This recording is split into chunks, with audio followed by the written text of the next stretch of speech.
Wa min rahmatillah, wa min rahmatillah lan iku saking rahmati Allah subhanahu maha suci Allah, wa ta'ala lan maha luhur Allah, li ibadihi maring kawula-kawulane Allah, an arsala utawi olehe ngutus sapa Allah ilaihim maring ibad. Rahmatnya Allah telah diturunkan kepada hamba-hambanya Allah, sebagaimana Allah subhanahu wa ta'ala telah mengutus mi'ata alfin 1,000 wa arba'atan wa ishrina alfa 24,000, jadi 124,000. Mi'ata alfin wa arba'atan wa ishrina alfa adalah 124,000. Allah telah mengutus dengan rahmatnya supaya manusia itu mengalami kimia sa'adah. Mengutus dengan rahmatnya berapa nabi? Adalah 124,000 nabi. Nabi. Yang nabi itu semuanya adalah yu'allimuna, mengajarkan sopo nabi. Yu'allimuna nas, yu'allimuna lan podo ngajaraken sapa nabi 124,000 ya.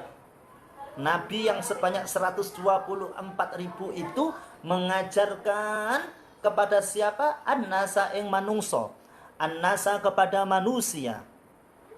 Nuskhatal kimiyai ing naskah ilmu kimia sa'adah, kimia yang berbahagia. Nabi Adam, Nabi Idris pandai memintal, juga mengajarkan ilmu jahit dan lain sebagainya. Tapi adalah ilmu itu digunakan untuk kebahagiaan di dunia maupun kebahagiaan di akhirat. Nuskhatal kimiyai wa yu'allimuna lan ngajari, yu'allimuna lan ngajaraken sapa nabi hum ing annas kaifa ing kaya apa ya ja'aluna dadekno sapa annas al-qalba ing ati, yang semuanya nabi itu mengajarkan kimia, rahasia-rahasia ilmu Allah itu adalah tujuannya adalah menjadikan hatinya para manusia fi kuril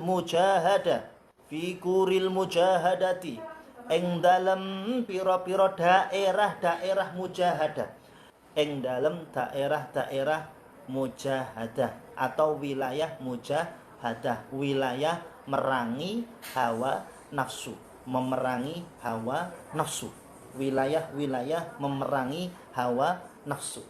Sampai sahabatnya Rasulullah SAW, Abdullah bin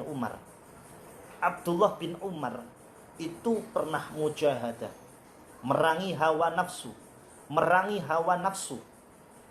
Beliau tidak pernah makan ikan itu selama 3 tahun. Itu mujahadahnya Abdullah bin Umar. Satu ketika ada ikan dan hendak dimakan. Saking senangnya Sayyidina Umar ada makanan ikan, maka dimakan itu ikan. Lah, sebelum dimakan ternyata ada orang-orang yang sedang dalam keadaan kelaparan. Kemudian nafsu mengatakan ini harus saya makan, akan tetapi akal berkata bahwasanya seorang yang dalam keadaan kelaparan ini jauh lebih membutuhkan. Oleh karenanya dimenangkan akal. Lalu ikan tersebut dikasihkanlah kepada seorang yang dalam keadaan kelaparan. Lah, peperangan antara akal dengan nafsu inilah yang disebut dengan sabar. Oleh karenanya asyamu nisfus sabr. Puasa ini adalah separuh daripada bentuk kesabaran kita. Ya, nafsu mengatakan kalau siang ya panas. Nafsu mengatakan kalau siang itu ya panas, ya haus seseorang itu, ya lapar, ya. Akan tetapi akal mengatakan bahwasanya ini adalah perintah Allah Subhanahu wa taala, walaupun itu makanan halal, walaupun itu minuman halal, tetap harus dijauhi karena belum waktunya untuk berbuka puasa. Maka ketika akal ini menang, maka seseorang itu dikatakan sabar. Ketika keinginan kita untuk membeli satu barang, membeli satu emas, koin emas, katakan harganya adalah 5 juta, sedangkan keuangan kita masih 500 ribu. Maka ketika kita antara ingin beli koin emas ataukah menahan secara akal bahwasanya uang tidak menjangkau, kok dimenangkan akal, maka orang tersebut bisa dikategorikan sabar. Jika ada sepeda motor berharga 25 juta, sedangkan kita punya uang 2 juta rupiah, maka ini akan terjadi satu pertempuran antara nafsu dengan akal. Akal mengatakan bahwasanya uang tersebut tidaklah cukup untuk membeli, ya, akan tetapi nafsu menginginkan. Ketika menang daripada akal, maka ini orang disebut dengan sabar. Oleh karenanya Al-Imam Al-Ghazali mengatakan, memberikan satu rumusan bahwasanya manakala kita mengalami satu dilema, paradigma antara akal dengan hati, kok dimenangkan akal, maka itu adalah definisi daripada sabar. Dan para malaikat tidak memiliki kesabaran. Para malaikat itu tidak memiliki kesabaran karena malaikat tidak memiliki nafsu.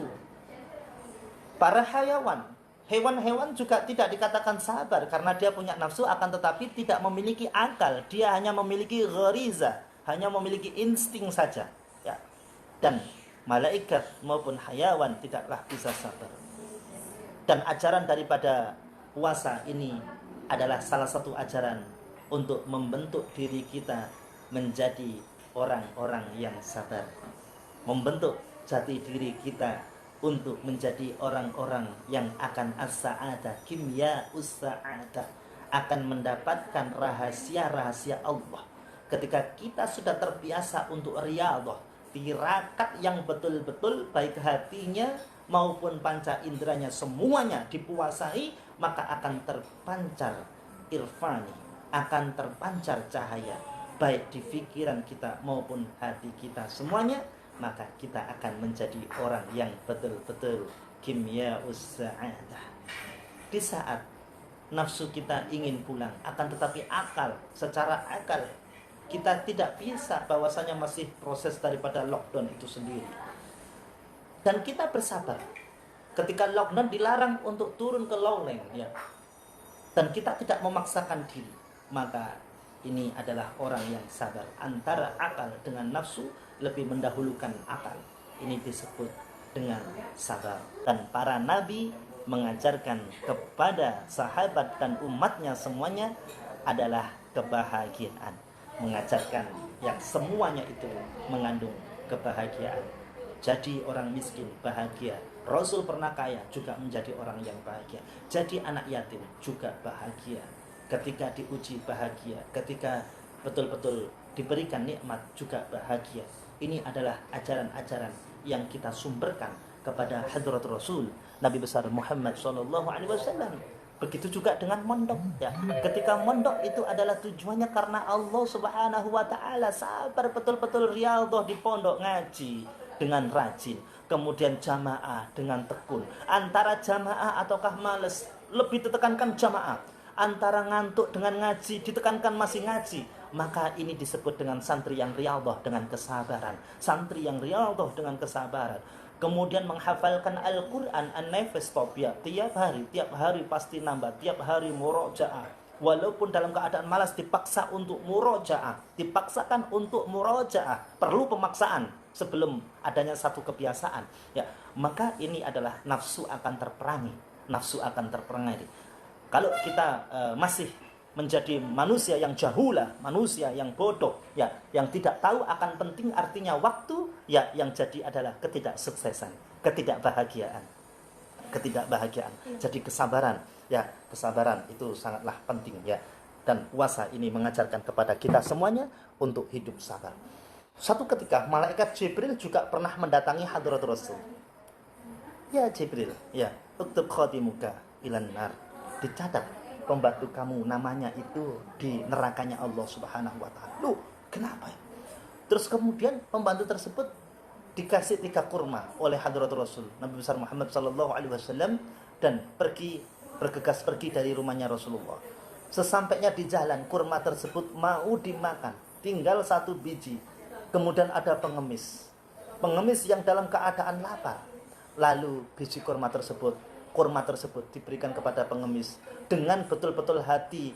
Andai kata aku punya 1 karung, maka aku akan berikan kepada pengemis ini semuanya. Walaupun dia juga lapar sesungguhnya, akan tetapi dia sudah makan 2, sedangkan pengemis ini sudah berhari-hari tidak makan.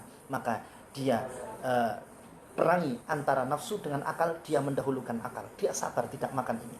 Terus kemudian ya takdir berubah, bahwasanya tuktabu khadimuka fil jannah, dicatatlah nama pembantu kamu di dalam surganya Allah Subhanahu wa taala.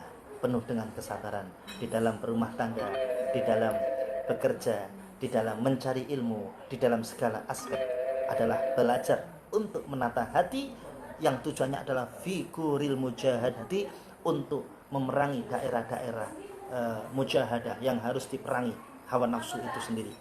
Ya, hawa nafsu itu sendiri. Wallahu a'lam bishawab. Mudah-mudahan ada guna dan manfaatnya kepada kita semuanya.